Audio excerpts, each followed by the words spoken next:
हो गई थी।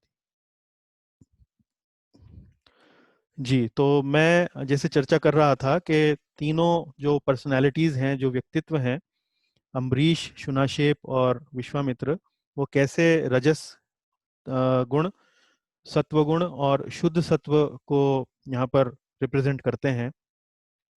तो भगवत गीता में थोड़ा डिटेल दिया है, थोड़ा बारीकियों से समझाया गया है कि कौन से कार्य सात्विक कहलाए जाते हैं, कौन से कार्य राजसिक कहलाए जाते हैं और कौन से कार्य जो हैं वो तामसिक कहलाए जाते हैं। तो इनको समझने के पीछे जो मूल भावना है वो ये है कि हम इन मनोदशाओं को अन्यों में तो पहचान ही सकें, लेकिन स्वयं भी अपने भीतर भी इन मनोदशाओं को जब हम पहचान पाते हैं तो हम ये थोड़ा सा अपने आप के बारे में आकलन कर सकते हैं कि हम किस दशा में हैं और ऐसे दशा में हमें किस प्रकार के कार्य करने चाहिए, नहीं करने चाहिए। फॉर एग्जाम्पल, उदाहरण के लिए, यदि हम राजसिक भाव में रहते हैं तो हमें बड़े निर्णय ऐसे समय में नहीं लेने चाहिए। बड़ा निर्णय जो हमें लेना हो अपने जीवन में, उसके लिए जब हम हमारा जो मनोभाव है सात्विक होना चाहिए, ताकि हम सभी चीजों का अच्छे से मूल्यांकन करके इस प्रकार का निर्णय ले सकें। तो इसीलिए ये थोड़ा सा गुणों के बारे में जानना थोड़ा सा अच्छा रहता है। और यहाँ पर सत्व गुण के बारे में जो बताया गया है वो ये है, that action which is regulated and which is performed without attachment, without love or hatred, and without desire for fruitive results is said to be in the mode of goodness. So सात्विक कार्य जो हैं वो अक्सर स्वार्थहीन भावना से, मतलब अपने निजी स्वार्थ की भावना से नहीं किए जाते हैं। वो किसी आसक्ति, किसी द्वेष, किसी किसी पक्षपात की भावना के बिना वो किए जाते हैं। तो ऐसा कार्य का जो फल होता है वो शुभ रहता है, सुख देने वाला होता है। और जब हम सत्व को अपने जीवन में बढ़ाते हैं, अपनाते हैं, उससे हम आध्यात्मिक दृष्टिकोण से उन्नति करते हैं और सत्व से शुद्ध सत्व की ओर बढ़ने में ज्यादा समय नहीं लगता है। वो जो बैरियर है शुद्ध सत्व में पहुंचने का, उसमें ज्यादा डिफरेंस नहीं रह जाता है।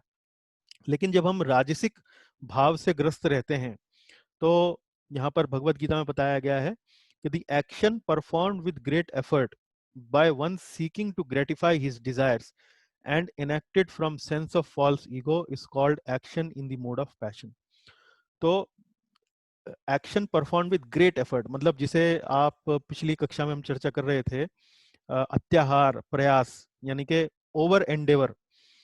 Action perform with great effort by one seeking to gratify his desires, और स्वार्थ की भावना से ग्रसित रहता है। स्वार्थ की भावना, अपनी इच्छा जो है वो पूरी हो, सामने वाले की कॉस्ट पे अगर होती हो तो हमें कोई आपत्ति नहीं है।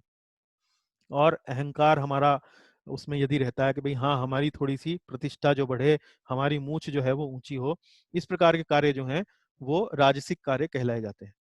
इसी तरह से जो तामसिक कार्य हैं वो बड़े निकृष्ट होते हैं। उनके बारे में गीता में क्या बताया गया है, that action performed in illusion, in disregard of scriptures, and without concern for future bondage or for violence or distress caused to others is said to be in the mode of ignorance.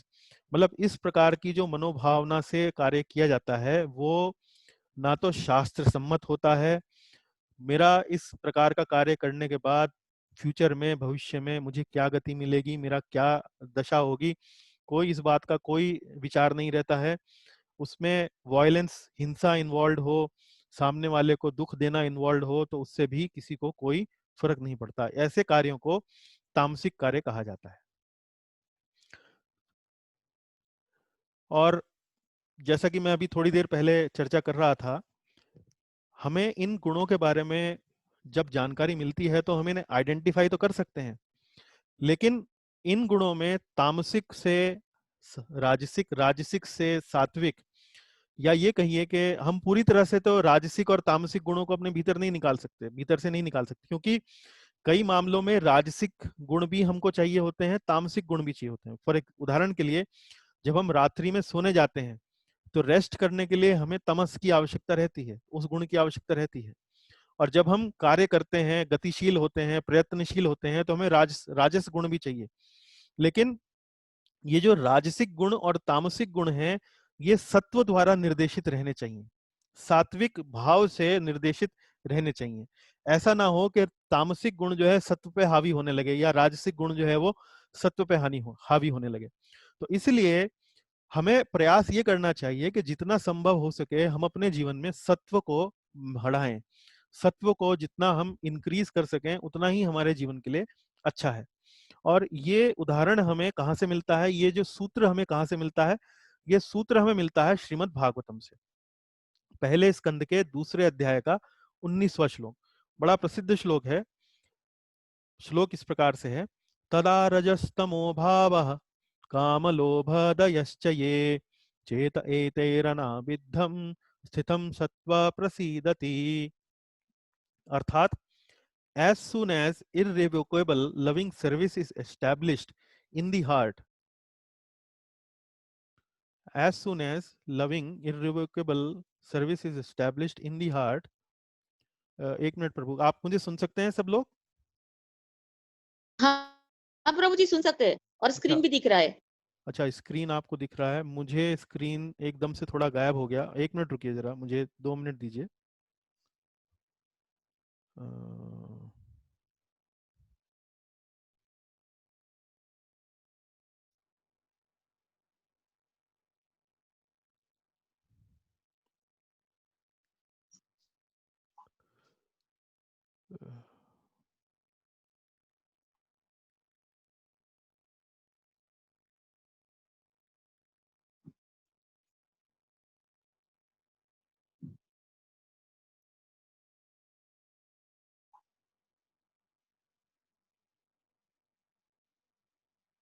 हाँ प्रभु, देख देख सकते हैं ना screen अभी?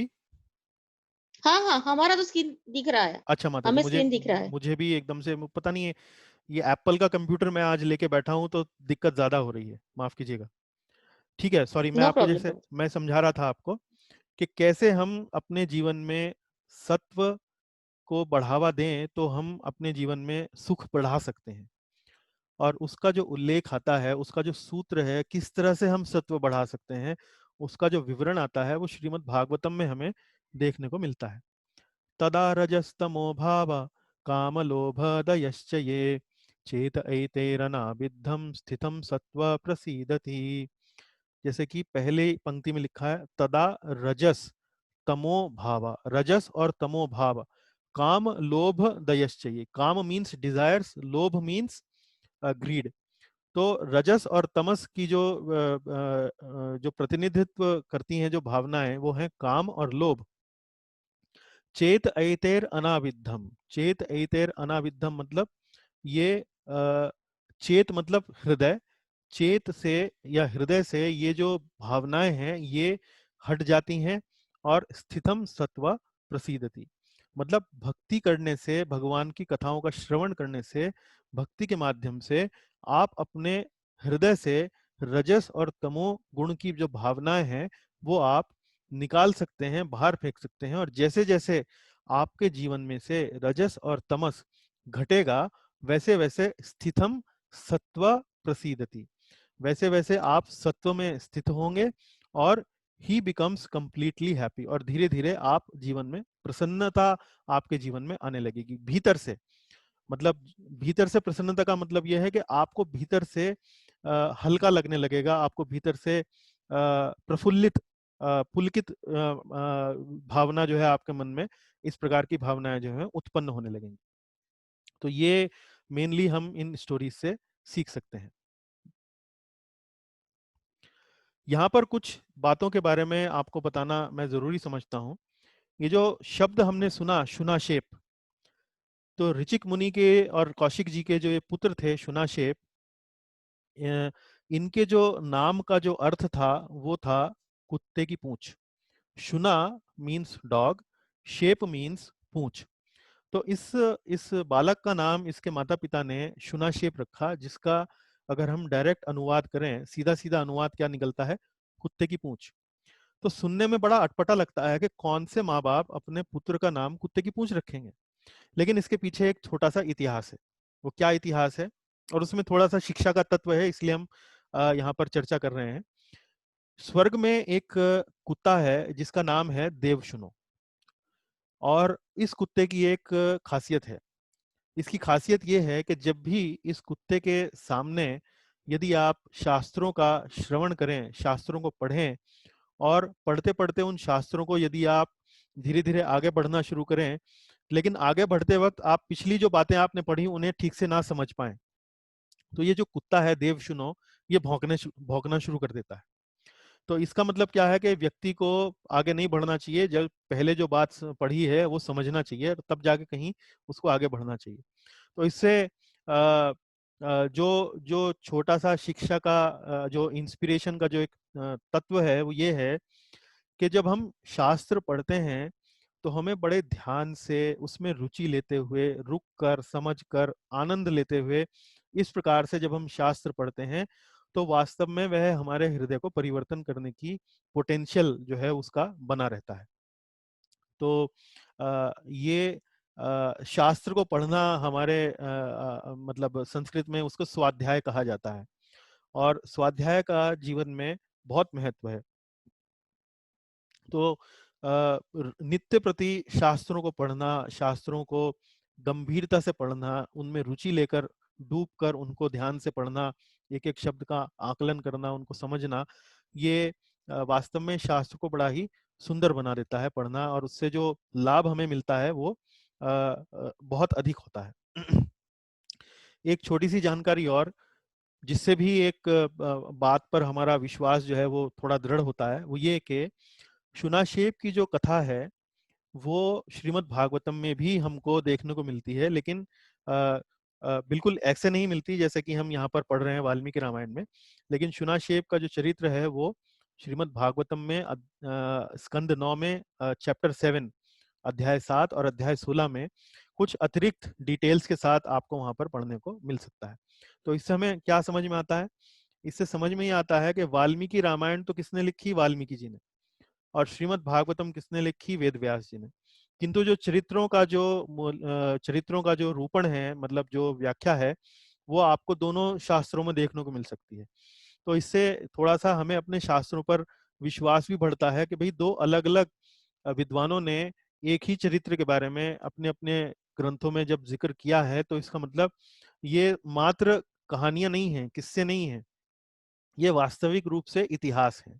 ऐसी घटनाएं जो हैं वो इस ब्रह्मांड में कहीं ना कहीं, किसी ना किसी स्थान पर कभी ना कभी हुई हैं। और चूंकि इनमें आध्यात्मिक पोटेंशियल है, आध्यात्मिक जो इसमें सामर्थ्य है, वो चूंकि इसमें उपलब्ध है, तो वो हमको ध्यान रखना चाहिए। और इससे, इस बात को जानते हुए हमारा शास्त्रों पर थोड़ा सा विश्वास थोड़ा गहरा होता है। कथा थोड़ी हरे सी आगे कृष्ण। बढ़ाते हैं। हरे कृष्ण प्रभु जी, 1 मिनट। हाँ ये जी। कौन से कैंटो में बोला आपने श्रीमद् भागवतम के? 9th कैंटो में 7th चैप्टर और 16th चैप्टर में आपको मिलेगा। ओके, 9th कैंटो में। ओके। हाँ जी, 9th में आप देख सकती हैं बाद में।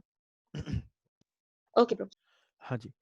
अभी हम कथा को आगे बढ़ाते हैं। विश्वामित्र जी, अब शुनाशेप की कथा समाप्त हुई। शुनाशेप को अ, उस बलि के या आहुति के चक्कर से मुक्ति मिली। अब विश्वामित्र जी जो हैं वो अपनी पुष्कर में 1000 वर्ष तक तपस्या करते हैं। तो ये भी थोड़ा अटपटा लगता है कि भाई कैसे 1000 वर्ष तक कोई तपस्या कर सकता है? यहाँ तो आयु भी 100 वर्ष की हो जाए तो बहुत बड़ी बात होती है। लेकिन ये जिस काल की, जिस युग की ये जो घटनाएं हैं, जो कथाएं हैं, उस युग में, उस काल में इतनी आयु हुआ करती थी। उदाहरण के तौर पे, जब भगवान श्री राम वनवास के लिए गए तो उस समय दशरथ जी की आयु 60,000 ईयर्स थी, 60,000 वर्ष। और ध्रुव महाराज की जो कथा आती है उसमें हमें पता लगता है कि ध्रुव महाराज जो राज्य करते हैं वो 36,000 वर्ष तक वहां पर अपने राज्य पर राज्य करते हैं, तब जाकर वो कहीं वैकुंठ गमन उनका होता है। तो अ, इस प्रकार से जब ये इस प्रकार की डिटेल्स जब हमें देखने को मिलती हैं, तो हमें पता लगता है कि आयु की जो अवधियां अलग अलग युगों में बताई गई हैं वो थोड़ा अलग अलग हैं। किंतु उन पे जब हमारा विश्वास नहीं होता है तो हमें समझना चाहिए कि भाई ऐसी कोई जरूरी नहीं है कि हम उन पे विश्वास ना करें, ऐसा संभव है। अब विश्वामित्र जी जब पुष्कर में 1000 वर्ष तक तपस्या करते हैं तो ब्रह्मा जी प्रसन्न होते हैं। इस बार वे आकर उन्हें ऋषि का पद जो है वो दे देते हैं। पिछली बार उन्हें जो पद मिला था वो था राज ऋषि। इस बार उनका थोड़ा सा प्रमोशन हो जाता है, एंड देन वो ऋषि का उनको पद मिल जाता है। अब विश्वामित्र जी तो वास्तव में ब्रह्म ऋषि बनने के लिए उत्साहित हैं। तो ऋषि का पद मिलने के बाद भी वे संतुष्ट नहीं होते हैं और अपनी तपस्या फिर से जारी रखते हैं। इस बार पिछली बार की मुकाबले अधिक गहन तपस्या, अधिक कठिन तपस्या में वो लगते हैं। तो जैसे जैसे उनकी तपस्या की डिग्री बढ़ती जाती है, वैसे वैसे मैंने जैसे पहले आपको बताया कि स्वर्ग के राजा इंद्र को समस्या होनी शुरू हो जाती है। अब इंद्र जो है वो चाहता है कि विश्वामित्र की तपस्या भंग हो, और ऐसे में वो एक अप्सरा को नियुक्त करते हैं जिनका नाम है मेनका। मेनका इस कार्य के लिए विश्वामित्र जी के आश्रम के पास पहुंचती हैं और उनको लुभाने के लिए, उनको उनकी तपस्या से डिगाने के लिए अलग अलग प्रकार के वहां पर क्रियाकलाप करती हैं। विश्वामित्र जी जैसे वे मेनका को देखते हैं, उनका रूप, उनके सौंदर्य को देखकर वे उन पर मोहित होते हैं, और उनके हृदय में डिजायर्स, काम की भावना जागृत होने लगती है। और विश्वामित्र से मेनका से प्रार्थना करती हैं कि कृपा, मुझ पर कृपा करो और मेरे साथ रहो। और इस प्रकार से विश्वामित्र जी की तपस्या को भंग करने में वहां इंद्र जो है वो सफल हो जाते हैं। विश्वामित्र जी और मेनका साथ साथ रहते हैं। लगभग 10 वर्ष उनके वहां उस आश्रम में उस तरह से बीत जाते हैं। एकाएक विश्वामित्र को ध्यान आता है कि अरे, ये क्या हो गया। मैं तो तपस्या कर रहा था और अचानक से ये मेनका के आ जाने से मेरी तपस्या में व्यवधान आ गया, और इससे तो ये तो मैंने कोई अच्छा कार्य नहीं किया। मेरा तो जो लक्ष्य था वो ब्रह्म ऋषि बनना था। तो जैसे ही उनको थोड़ा सा सुध आती है, वे अ, अ, जाग जाते हैं और समझ जाते हैं कि ये तो वास्तव में देवताओं की करतूत थी, जो अपने इस कार्य में सफल हो गए। और मेनका के पास वो पहुंचते हैं। मेनका थर थर कांप रही होती है, हे कि भाई ये तो बड़े गुस्से वाले ऋषि मुनि हैं, इनको पता लग गया कि मैं किस पर्पज से आई थी, तो ये अब मुझे श्राप वगैरह देकर मेरा बेड़ा गर्क करेंगे। लेकिन विश्वामित्र ऐसा कुछ नहीं करते हैं। वो शांत भाव से मेनका से कहते हैं कि ठीक है, इसमें तुम्हारी कोई गलती नहीं है, तुम्हें किसी ने नियुक्त किया था, तुम्हारा कार्य पूरा हुआ, अब आप जा सकती हैं। और विश्वामित्र जी पुनः उस स्थान से उनका मोह भंग हो जाता है, पुष्कर से, और वे अब इस समय उत्तर की ओर जाकर फिर से 1000 वर्षों तक घोर तपस्या करते हैं। इस बार पिछली बार के मुकाबले एक बार फिर और घोर तपस्या, मतलब जैसे जैसे कई बार वे भोजन भी छोड़ देते हैं, श्वास श्वास पर ही जीवित रहते हैं, और इस प्रकार से जैसे तपस्या की डिग्री जो है धीरे धीरे बढ़ने लगती है। ब्रह्मा जी फिर प्रसन्न होते हैं और इस बार वे उनको महर्षि का स्टेटस दे देते हैं। महर्षि, पहली बार राज ऋषि बने, फिर ऋषि बने, अब महर्षि बने। लेकिन विश्वामित्र उनसे रिक्वेस्ट करते हैं, उनसे आग्रह करते हैं कि जी, मेरा तो जो पर्पस था वो वास्तव में ब्रह्म ऋषि बनने का था। तो क्या आप मुझ पर इतनी कृपा कर सकते हैं कि आप मुझे ब्राह्मण का पद दे दें। तो ब्रह्मा जी कहते हैं कि नहीं, अभी तुमने अपनी इंद्रियों पर पूर्ण रूप से विजय प्राप्त नहीं की है। तो ब्रह्मा जी इस प्रकार से जब बोलते हैं तो उनको शांति नहीं मिलती है और फिर से वे अपनी तपस्या पुनः शुरू कर देते हैं। तो यहाँ पर बताया गया है कि वे बिना खाए पिए खड़े रहे और सांस भी नहीं लिया। तो इस बार जो तपस्या करी वो उन्होंने और इंटेंस अपनी तपस्या, और गहरी तपस्या उन्होंने शुरू शुरू कर दी। फिर से 1000 वर्ष तक तपस्या करी, 1000 वर्ष बीत गए, और इस बार इंद्र ने क्या यहाँ पर अपना अ, अ, उसने जब देखा कि भाई ये तो तपस्या और गहन हो गई है, इस बार उन्होंने रंभा को नियुक्त किया। ये एक अन्य अप्सरा थी, मेनका के ही समान सुंदर और रूप रंग वाली। और जब रंभा वहां पर उनके तपस्या को भंग करने के लिए, नियुक्त करने के लिए इंद्र ने उनसे आग्रह किया, तो रंभा ने उनसे कहा इंद्र से कि भाई ये तो बहुत क्रोध वाले मुनि हैं और आप मुझे वहां भेज तो रहे हैं, लेकिन अ, मुझे बड़ा ही डर लग रहा है, मैं नहीं जाना चाहती हूँ। लेकिन इंद्र उसे आश्वासन देते हैं कि मैं वहां रहूंगा और एक पक्षी के रूप में मैं वहां उपस्थित रहूंगा और मैं तुम्हारी सहायता करने के लिए, रक्षा करने के लिए प्रकट हो जाऊंगा जब भी तुम्हें सहायता की आवश्यकता होगी। तो रंभा वहां पर पहुंचती है और उसी प्रकार से मधुर गायन से, अपने हाव भाव से, मनोभाव से विश्वामित्र को लुभाने का, उनकी तपस्या को भंग करने का वहां पर वह प्रयास करती है। किंतु विश्वामित्र जी जब ये सब सुनते हैं, ध्वनियां जिस प्रकार से वे गायन वहां पर करती है, पीछे से इंद्र भी एक पक्षी के रूप में मधुर स्वर जो है वो निकालता है, तो जब इस प्रकार का वहाँ एनवायरनमेंट क्रिएट होता है, तो विश्वामित्र जी चूंकि इस बार अनुभवी हो चुके थे मेनका वाले कार्यक्रम से, तो इस बार वे समझ जाते हैं कि ये वास्तव में क्या चल रहा है, और अपने योग तपस्या के बल से समझ जाते हैं कि तो वास्तव में इंद्र की भेजी हुई एक अप्सरा है। इस बार जैसे ही वो रंभा को देखते हैं, तो वह रंभा को श्राप देते हैं कि तुम एक पत्थर के रूप में बदल जाओ, एक पत्थर बन जाओ। तो यहाँ जैसे आप चित्र में देख रहे हैं, विश्वामित्र जी रंभा को श्राप दे रहे हैं और वो पत्थर में परिवर्तित हो रही है। तो पहली बार विश्वामित्र जी की तपस्या भंग हुई मेनका से, बल्कि आप ये समझिए कि सबसे पहली बार उनकी तपस्या जो भंग हुई अहंकार से, जब उन्हें इस बात का अहंकार हो गया कि मैं त्रिशंकु को स्वर्ग भेज सकता हूँ। दूसरी बार उनकी तपस्या भंग हुई लस्टी डिजायर से, है, कामुकता से। वो मेनका के साथ वहां पर जब वे उसके मोह जाल में या उसके रूप रंग के जाल में फंसकर जब वे उनके साथ 10 वर्ष बिताते हैं। और तीसरी बार अब उनकी तपस्या भंग होती है जब रंभा को वो क्रोधित होकर श्राप दे देते हैं। तब उनकी तीसरी बार तपस्या भंग होती है। तो जैसे जैसे उनकी तपस्या भंग होती है, जैसे कि ब्रह्मा जी ने विश्वामित्र को पहले भी कहा था कि अभी तुम महर्षि हो गए हो, लेकिन तुम्हें ब्रह्म ऋषि का पद मैं जब तक नहीं दूंगा जब तक कि तुम अपनी सेंसिस पर, जब तक कि तुम अपनी इंद्रियों पर विजय प्राप्त ना कर लो। तो इस चक्कर में अब विश्वामित्र जी फिर से जैसी की तपस्या उन्होंने आरंभ करी थी, बिना कुछ खाए पिए, मौन व्रत धारण किए, बिना सांस लिए, उसी प्रकार से अब वे पूर्व देश में जाकर वहां पर 1000 वर्ष तक फिर से तपस्या करते हैं।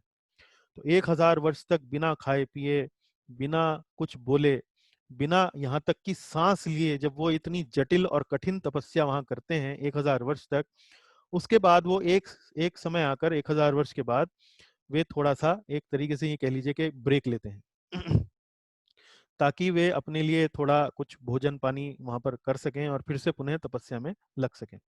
तो ऐसे में वे अपने लिए थोड़े से चावल जो है वो बनाते हैं। जब चावल बनकर तैयार हो जाते हैं और जब जैसे ही वो उस चावल को खाने लगते हैं, उसी समय वहां पर इंद्र प्रकट हो जाता है और उनसे एक ब्राह्मण का रूप धारण करके वहां इंद्र उनके सामने प्रकट हो जाता है। और वो उनसे कहता है कि मुझे ये भूख भूख लगी है और क्या कृपा करके क्या मुझे ये चावल आप दे सकते हैं। तो विश्वामित्र जी समझ जाते हैं कि क्या हो रहा है। लेकिन ऐसे में यदि आप कल्पना करें कि 1000 वर्ष तक बिना खाए पिए, सांस रोके, मौन व्रत किए, जब वो व्यक्ति अपनी तपस्या में एक बीच में एक छोटा सा ब्रेक ले रहा है खाने के लिए, और उसी समय कोई उनसे याचना करते हुए कुछ भोजन मांगने आ जाए, ठीक उसी समय जब वो पहला निवाला जो है अपने मुंह में डालने वाले हों, तो क्रोध आना स्वाभाविक है। लेकिन विश्वामित्र ऐसे में डिगते नहीं है, क्रोध नहीं करते हैं, उस क्रोध पर काबू रखते हैं और जितना भी भोजन होता है उस बूढ़े ब्राह्मण को, इंद्र के रूप में जो आता है, उसको दे देते हैं। अब इतना सब करने के बाद पुनः वो अपनी तपस्या फिर से शुरू करते हैं, without food, full silence, full मौन व्रत, और कोई श्वास नहीं लेना, कोई ब्रीदिंग नहीं लेना।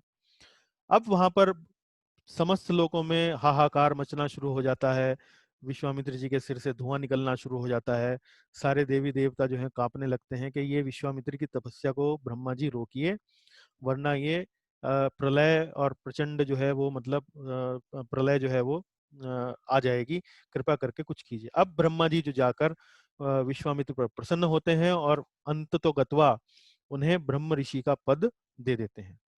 तो ब्रह्म ऋषि का पद प्राप्त करने के बाद अब विश्वामित्र जिस कार्य के लिए ये सब तपस्या, घोर तपस्या करते हैं, वो उनका कार्य पूरा होता है।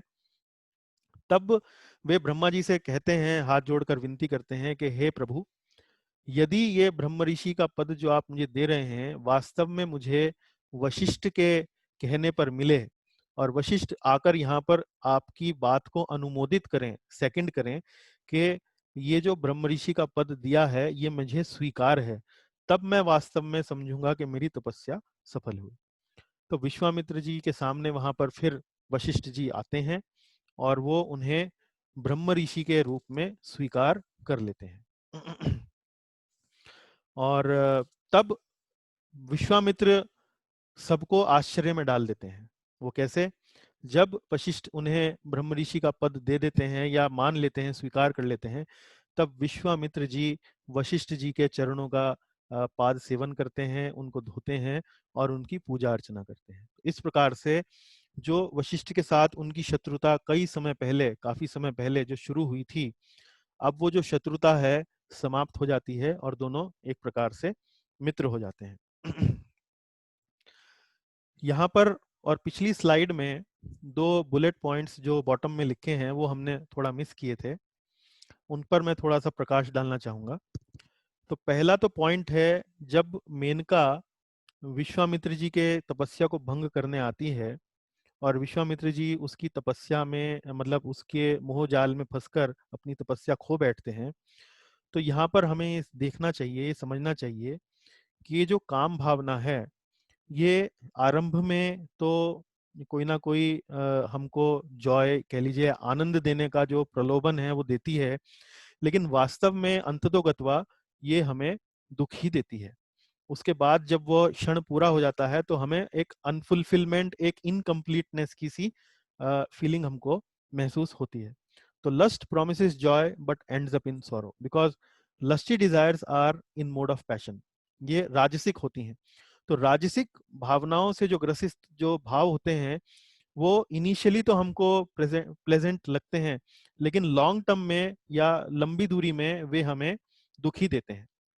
तो एक बात तो ये, और दूसरी बात ये कि यहाँ पर जो रंभा के केस में जो हमने देखा कि विश्वामित्र जी को क्रोध आता है, तो क्रोध की जो एक जो एक कैरेक्टरिस्टिक है, जो चरित्र है, वो ये है कि जब भी हम क्रोध करते हैं किसी भी व्यक्ति पर, तो उस व्यक्ति को कैसा लगता है कैसा नहीं लगता वो तो बात की बात है, लेकिन सबसे ज्यादा क्रोध करने का जो नुकसान किसी को होता है तो वो स्वयं को होता है। तो anger is preceded by self destruction. Anger makes you suffer the most rather than the other person.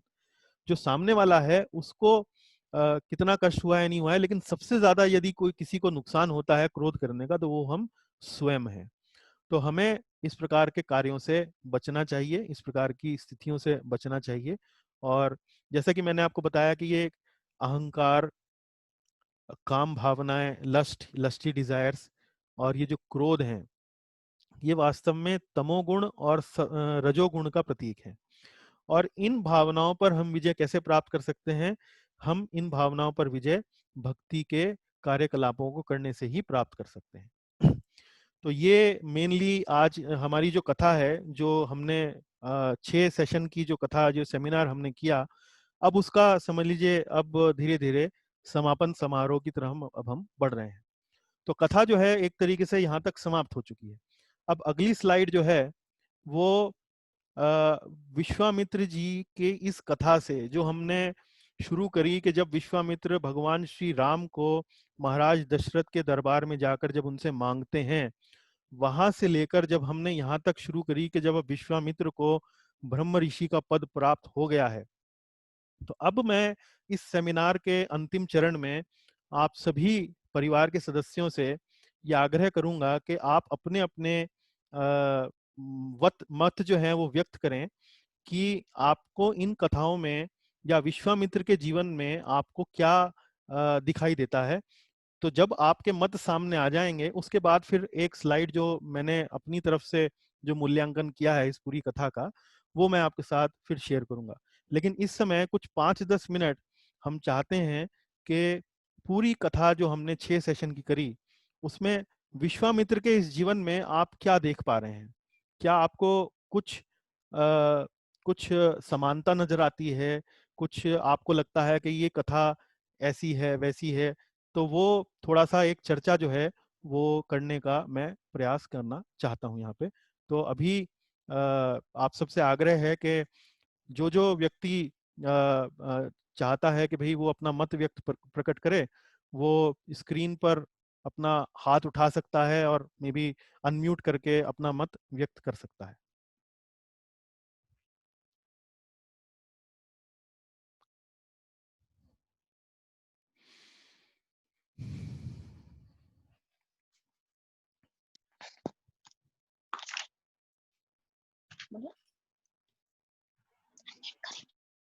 हरे कृष्णा प्रभु जी।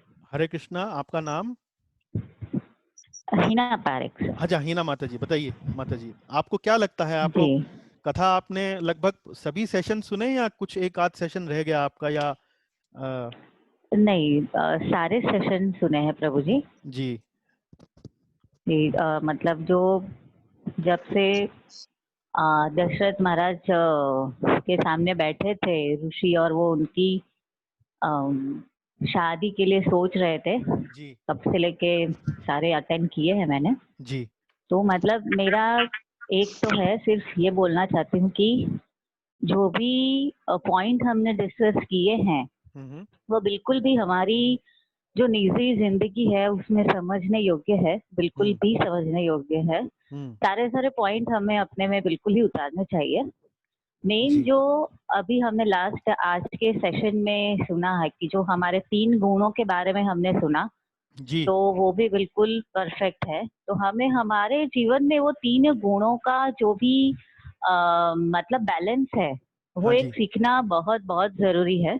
हाँ जी और ये विश्वामित्री के जो भी कैरेक्टर हैं, तो हम्म उसमें से ये समझने को मिला कि भाई अगर तुम कोई डिजायर रखते हो तो बिल्कुल अगर डिजायर रखो, मतलब हाँ महत्वाकांक्षा भी होनी चाहिए, पर जो ओवर एंड एवर है वो नहीं होना चाहिए कि मुझे जी ये क्यों मिला नहीं, दूसरे को मिलता है मुझे क्यों नहीं मिलता है। जी तो मतलब जी ये थोड़ी बहुत जो सोच है वो हमारे जीवन में बिल्कुल ही सुधारने जैसी है। जी जी जी और हमने बाकी जो एक हायरार्की के बारे में सीखा था, हम्म हायरार्की हमने सीखा था कि जब विश्वामित्री सॉरी कौन से गुरु जो राम भगवान को श्लोक बताते हैं, मंत्र बताते हैं, पर वो लक्ष्मण को नहीं बताते हैं, हाँ हाँ हाँ हाँ हाँ जी है ना। तो हाँ जी मतलब वो एक हायरार्की हुआ, वो हायरार्की मतलब हम अपने अपने से जो अंडर है, जैसे अगर आज मेरे अंडर कोई है तो मैं उसकी पोजीशन का भी ध्यान रखती हूँ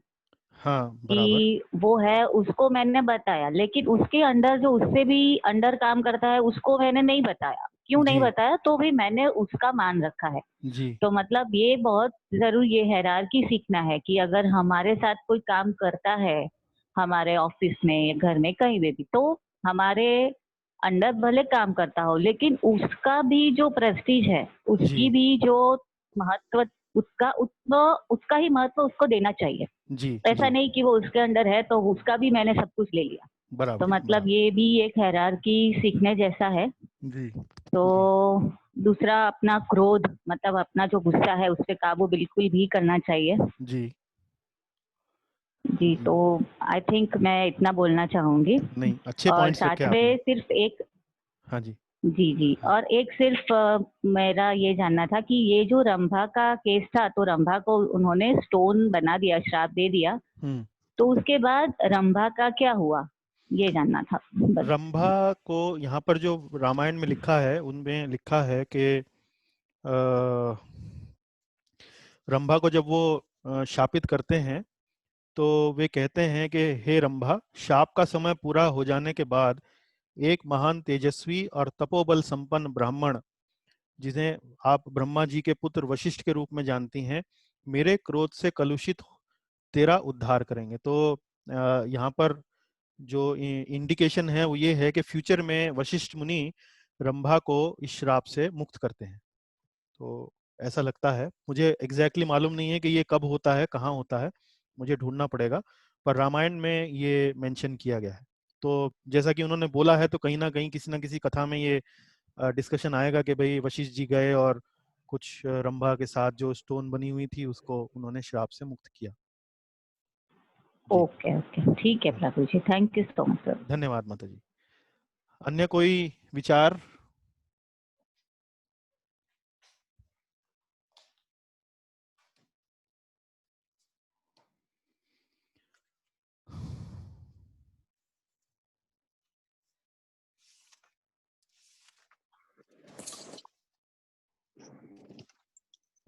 हरे कृष्णा।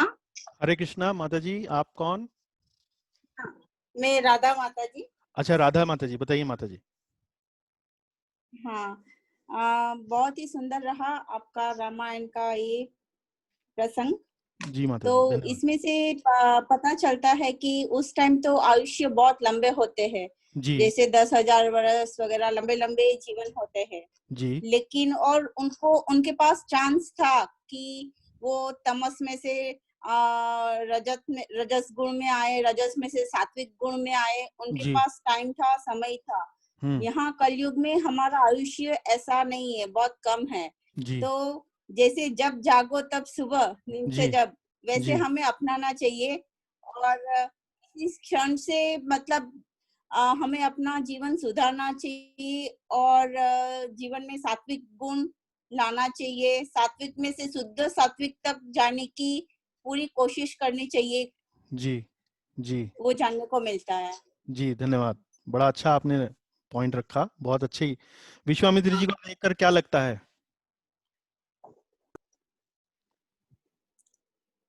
विश्वामित्र जी को देखकर जी, उनकी कथा सुनकर क्या आपको लगता है कि ये कथा शायद पहले सुनी हुई है?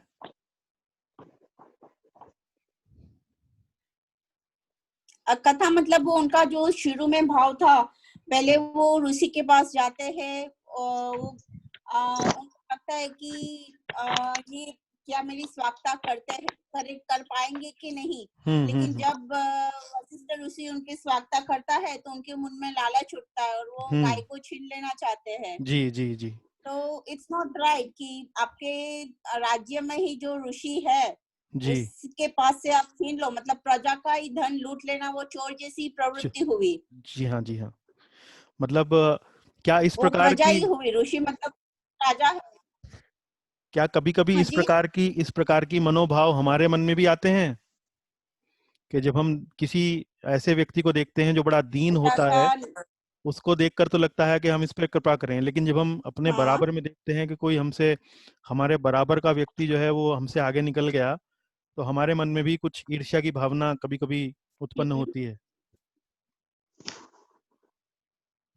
हाँ, थोड़ी थोड़ी सी है, वो मनुष्य का स्वभाव होता है। मनुष्य का स्वभाव है। जी हम भाई उतने ऊपर बड़े लेवल के भक्त नहीं, हाँ बड़े जी लेवल के भक्त नहीं है, हाँ बिगिनर्स है।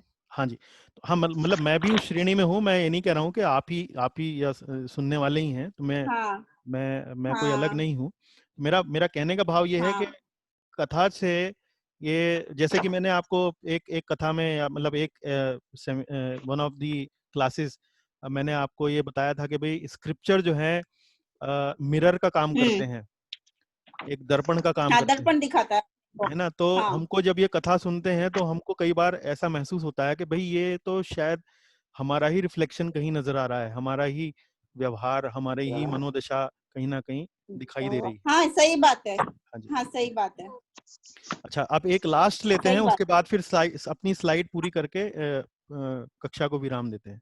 एक लास्ट ओपिनियन। प्रभु जी, हाँ जी। हरे कृष्ण प्रभु जी, आई यस वांट टू माता शेयर। जी। हाँ जी ओवरऑल प्रभु जी बहुत ही अच्छा रहा। सारे क्लास हमको रामायण के मतलब पता था, पर फिर जी भी बहुत सारे पॉइंट हमको नए नए सीखने को मिले, जी जो हम माता जी। प्रैक्टिकल लाइफ में उसको अमल में ला सकते हैं। जी और जी आपने स्पेशली विश्वामित्र का पूछा है, विश्वामित्र का बारे में बताने को बोला है, तो विश्वामित्र का अगर हम कैरेक्टर देखते हैं पहले से जी लास्ट तक का, तो जी उन्होंने, उनका एक मिसिंग पॉइंट ये रहा कि उन्होंने शास्त्रों को समझ के भक्ति नहीं की है। जी उन्होंने जो किया है वो सिर्फ कोई चीज की लालसा से किया हुआ है। लालसा से तो किया। वो जी हमेशा मतलब देवी देवताओं के पास ही गए हैं, जी। और उन्होंने अपनी मतलब योगी की तरह हम समझ योगी। सकते हैं हाँ जी, योगी। कि ठीक। उन्होंने जो भगवान को रियलाइज किया है वो ऐसे योगी किया हुआ है। जी जी वो भक्ति योग तक नहीं पहुंच सके। जी तो उसका जी मुझे माइनस पॉइंट ये लगता है कि उन्होंने शास्त्र समझा नहीं है, या जी तो उनको किसी का एसोसिएशन नहीं मिला, जो जी जी भक्ति जी। में बहुत जरूरी है। हाँ जी हाँ जी हाँ जी। जी जी, धन्यवाद। ओके, ठीक है। तो अभी हम अपना जो एक स्लाइड मैंने बनाया है, उस स्लाइड से थोड़ा देखते हैं कि जो पॉइंट्स मैंने यहाँ पर लिखे हैं वो आपकी सेवा में। तो पहला बुलेट है वो ये है कि इनकी, विश्वामित्र जी की कथा जो है वो काफ़ी कुछ हमारी अपनी ही जीवन की कहानी को प्रतिबिंबित करती है।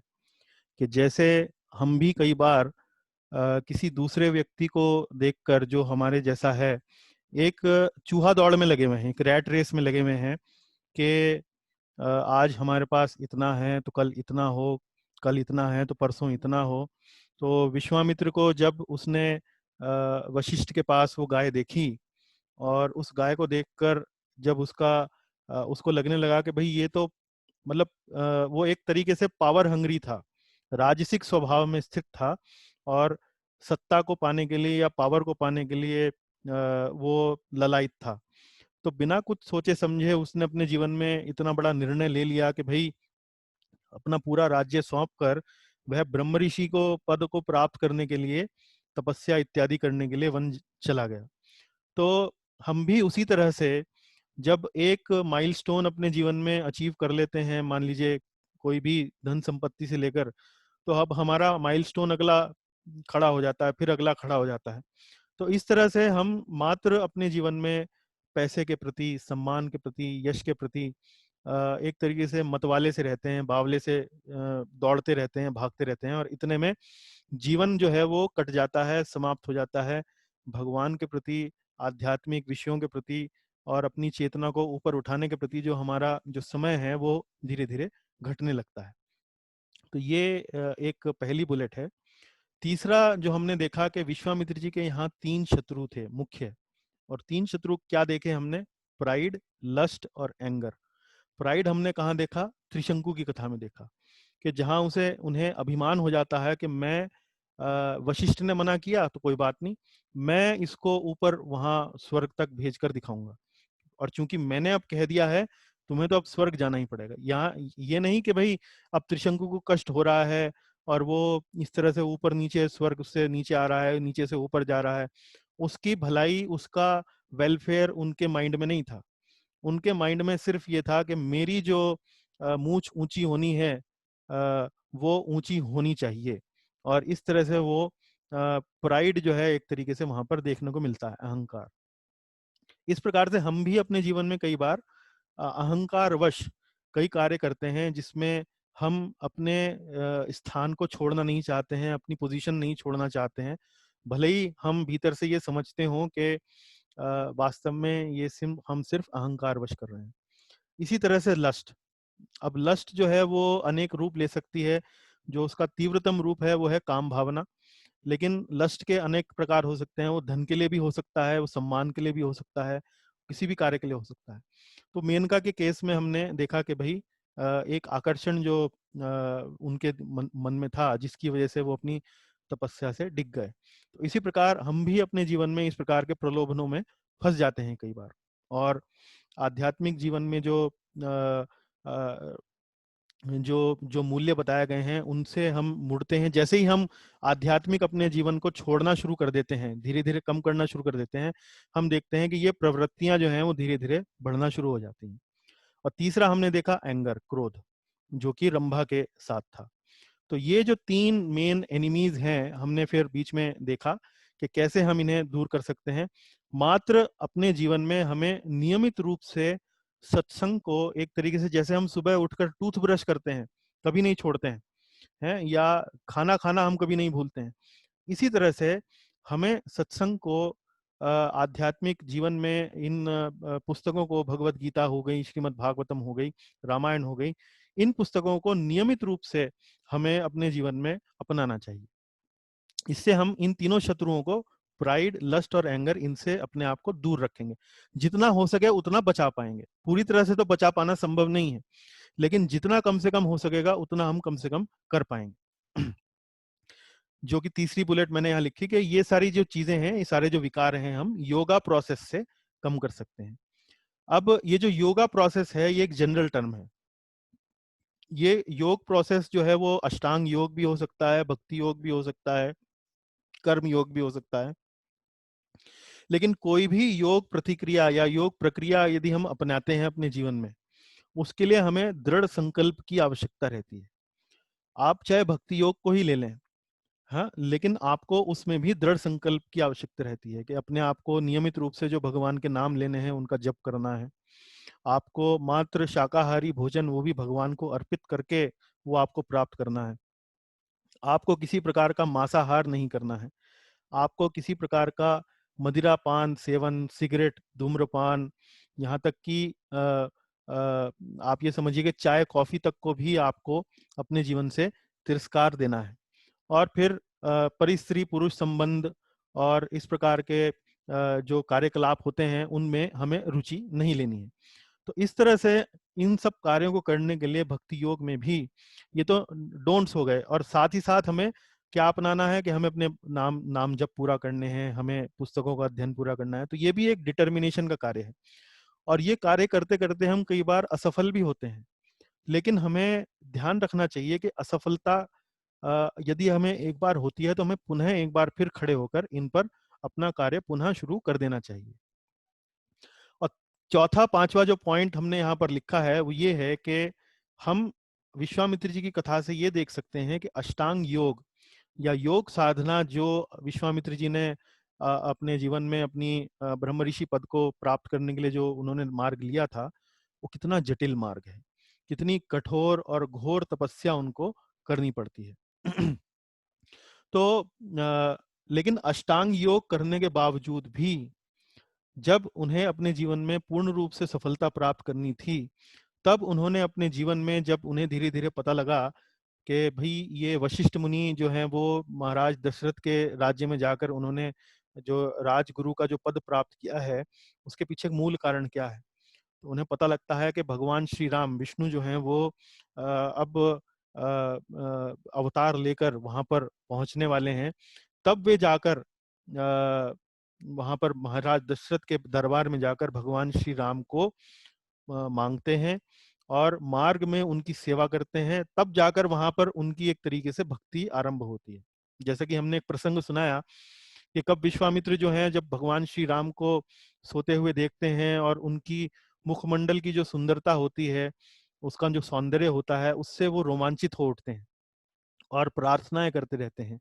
उनके मुख से बार बार राम शब्द जो निकलता है, और भगवान राम को वो अनेक प्रकार की विद्याएं देते हैं, शस्त्र विद्या देते हैं, बल अति बल मंत्र प्राप्त कराते हैं उनको, और फिर माता सीता से उनका विवाह जो है वो करते हैं। तो इस प्रकार से उनके लिए जो इस बाल कांड में विश्वामित्र जी जो है वो मेजर रोल यहाँ पर श्री राम के जीवन में अदा करते हैं, जिसका कि वे पूरी रामायण में आगे चलकर जब वो सीता जी को हरण होता है, उनको छुड़ाते हैं, उन सब एपिसोड्स में काम आता है। तो बाल कांड के बाद आप देखेंगे विश्वामित्र जी पूरी रामायण में फिर कभी नजर नहीं आते हैं। लेकिन जो योग साधना का जो रास्ता जब उन्होंने चुना था, उसको वास्तव में भगवान राम की भक्ति में लगाकर वे उसको अपना पूर्ण रूप देते हैं, पूर्ण रूप से उसको मतलब परफेक्शन की ओर ले जाते हैं। तो अल्टीमेटली भक्ति योग से ही उन्होंने अपना जीवन वो सिद्ध कर पाते हैं। तो यहाँ इस प्रकार के ये कई जो शिक्षाएं हैं, कई जो लेसन्स हैं, वो इस सेमिनार में हमने अलग अलग क्लासेस में अलग अलग प्रसंगों से तो सीखे ही, पर ओवरऑल विश्वामित्र जी के जीवन से और इन 6 क्लासेस से जो मेन जो डिस्टिल्ड एक तरीके से जो जूस, जो एक सार जो है वो निकल के आता है, वो ये 6-7 बुलेट मैंने आपके सामने रखे हैं। आपने भी कई इस तरह की बातें जो हैं अभी जैसे हमने थोड़ी चर्चा करी उसमें आपने ये प्रस्तुत करी। तो ये सब समझ लीजिए इस सेमिनार का मेनली हमारे लिए प्रसाद है एक प्रकार से। तो आपका बहुत बहुत धन्यवाद। इसके अतिरिक्त आपका कोई और प्रश्न हो तो हम अब चर्चा कर सकते हैं। प्रभु जी हरे कृष्णा। हरे कृष्णा प्रभु जी। दंडवत प्रणाम प्रभु जी। मेरे भी दंडवत प्रणाम प्रभु, धन्यवाद। प्रभु जी पूरे ग्रुप की तरफ आपका बहुत बहुत शुक्रिया। मेरा भी आभार प्रभु, आपने मुझे ये अवसर दिया, बहुत बहुत धन्यवाद।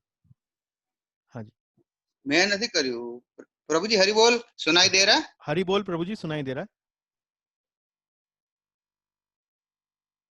हरे कृष्णा। इधर मेरी ओर से शायद कुछ प्रॉब्लम है जी, मुझे सुनाई दे रहा है। हाँ जी, मुझे सुनाई दे रहा है। हाँ ओके ओके प्रभु जी, from on behalf of every and अब आपसे यही विनती है कि सेशंस आगे कैसे कंटिन्यू रहेंगे। सो मेजॉरिटी सब लोगों ने वो हिंदी भगवत गीता वाला ग्रुप ज्वाइन कर लिया है, जी तो उसके लिए आपका क्या प्लान है? हफ्ते में 1 क्लासेस कंटिन्यू करेंगे?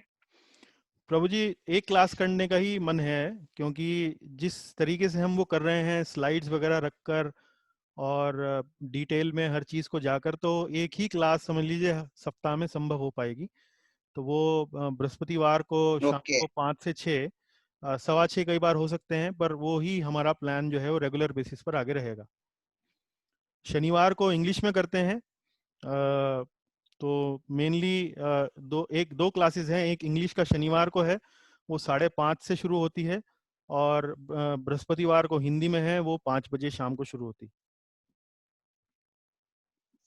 Thank you Prabhu ji. So all of us will join that, mainly Hindi, I will join Hindi. जी तो जिनको इंग्लिश ज्वाइन करना है वो इंग्लिश कर सकते हैं। जी जी अ, जी। हाँ, जिनको क्वेश्चन है वो अनम्यूट करके क्वेश्चन पूछ सकते हैं, लेकिन उसके पहले प्रभु जी 6:15 को मेरे को एक भगवत गीता क्लास में जाना है, जी प्रभु, so I will need to leave. No So I problem. will request everyone कि वो अनम्यूट करके पहले 3 बार हरि बोल बोल के प्रभु जी का शुक्रिया व्यक्त करे, and then I can leave, and session continue रखिए अगर किसी को क्वेश्चंस है तो। अवश्य Prabhu ji. Thank you so much Prabhu ji for nice class. धन्यवाद आपने माता जी। हमको फिर से थोड़ा ज्ञान दिया हमको, धन्यवाद बहुत माता जी, जरूरत है हमें। मुझे भी आपने अवसर दिया, मैं भी शुद्ध हुआ। બધા हरी अनम्यूट बोल। करी लो।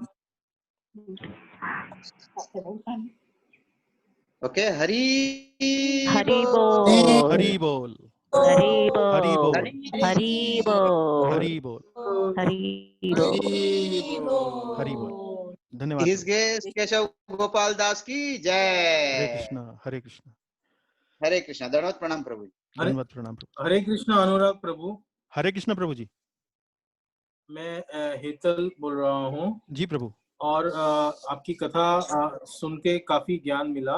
जी मैं कथा के ये रामचरित्र जो सुना आपसे, जी प्रभु। और साथ में भगवत गीता भी सुन रहे हैं, और जी थोड़ा कृष्ण का थोड़ा सुना हुआ है। जी तो दोनों की जो एक पर्सनालिटी में जो डिफरेंस है, जी जैसे कि राम ने वो राक्षसी थी, फिर भी उन्होंने गुरु से आज्ञा ली, संतों से जाना, और फिर उन्होंने वो राक्षसी का वध किया क्योंकि वो लेडी थी। जी जी अगर जी वैसी ही चीज अगर आप कृष्ण कथा में देखें, जी तो कृष्ण अगर गलत है तो तुरंत ही डिसीजन लेके एक्शन ले लेते थे, जी वेरेज राम जी में ही यूज टू लाइक रिफर। तो कृष्ण में शायद वैसा रहेगा, but we are not aware maybe. So वैसा हो गया एक। या फिर राम और लक्ष्मण का अगर आप संबंध देखे, तो Elder brother is always first, and Elder brother का पहले मान रखो, सम्मान रखो। जैसे कृष्ण के और बलराम के बीच में कृष्ण का पहले राज्याभिषेक हुआ, अभी उसमें भी क्या कथा थी हमें उतना पूरा ज्ञान नहीं है, मगर ये बहुत थोड़ा डिफरेंस लग रहा है दोनों की पर्सनालिटी में। तो उसके ऊपर थोड़ा ज्ञान कुछ दे सकते हैं? हाँ प्रभु जी, जैसे हर अवतार में एक अलग अलग भाव रहता है, अलग अलग एक पर्पस रहता है। तो जैसे कि थोड़ा सा हमने कथा के आरंभ में इस पर प्रकाश डाला था, वो ये था कि महाराज भगवान श्री राम का जो अवतार हुआ था, वो मुख्य रूप से एक तरीके से मर्यादा पुरुषोत्तम के रूप में हुआ था, कि वो यहाँ पर हम सबको आकर ये दिखाना चाहते थे कि वास्तव में जो हमारा जीवन है, मानव जीवन है, उसमें हमें किस तरह से मर्यादा से रहना चाहिए। तो हम देखते हैं कि वो भगवान होते हुए भी पूरी रामायण में अपना जो भगवान का जो भाव है, जो भगवत भाव है, या जो अपनी पावर्स हैं एक तरीके से भगवान होने के नाते, वो मोस्ट ऑफ द टाइम कभी भी उजागर नहीं करते हैं, क्योंकि वे हमारे सामने एक मर्यादा पुरुषोत्तम व्यक्ति की एक प्रकार से छवि को प्रस्तुत करना चाहते हैं। तो ये एक अवतार का पर्पस है आने का मेन। तो अलग अलग अवतारों का पर्पस होता है। इसी प्रकार से जो भगवान श्री कृष्ण हैं, उनके अवतार का पर्पस जो है वो मुख्य रूप से लीला पुरुषोत्तम के रूप से जाने जाते हैं। लीला पुरुषोत्तम मतलब वे अपनी एक्टिविटीज से, अपनी लीलाओं से, अपनी गतिविधियों से भक्तों के प्रति अपना जो हृदय है, भक्तों का जो हृदय है, उसको आकर्षित करने का उनके मन में भाव रहता है। इसीलिए हम देखते हैं कि भगवान श्री कृष्ण का जो बाल्यकाल है और जो अनेक अनेक घटनाएं हैं, उनमें इस प्रकार का भाव है जिसमें वे भक्तों का जो हृदय है उसको आकर्षित करते हैं। जैसे उदाहरण के तौर पे, अब जब आपने कथा सुनी होगी कि कृष्ण जो है वो मिट्टी खा लेते हैं बचपन में, और बलराम जी जो हैं वो कृष्ण जी की शिकायत करते हैं कि भाई देखो इसने मिट्टी खा ली है। तो अब माता यशोदा कहती हैं कि तुमने मिट्टी खाई? कृष्ण कहते हैं नहीं, मैंने तो मिट्टी नहीं खाई।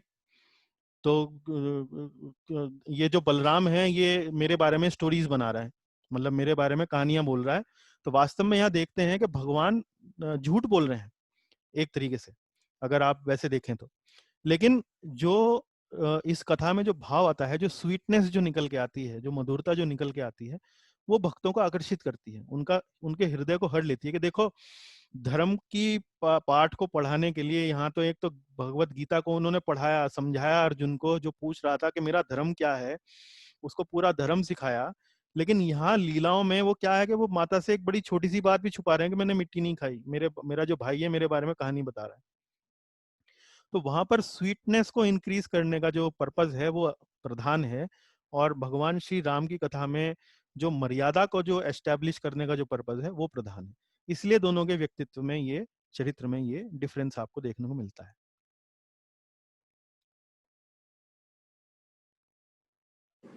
हरे Krishna Prabhu, understood well, understood well.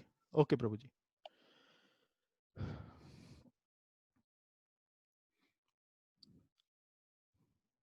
अन्य कोई प्रश्न हो तो पूछ सकते हैं।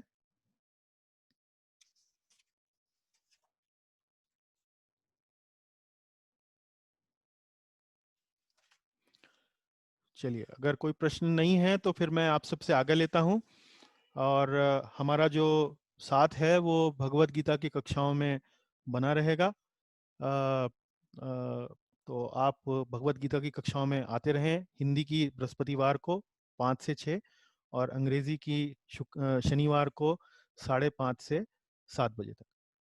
धन्यवाद। थैंक यू प्रभु जी, हरि बोल। थैंक यू माता जी। हरे कृष्ण।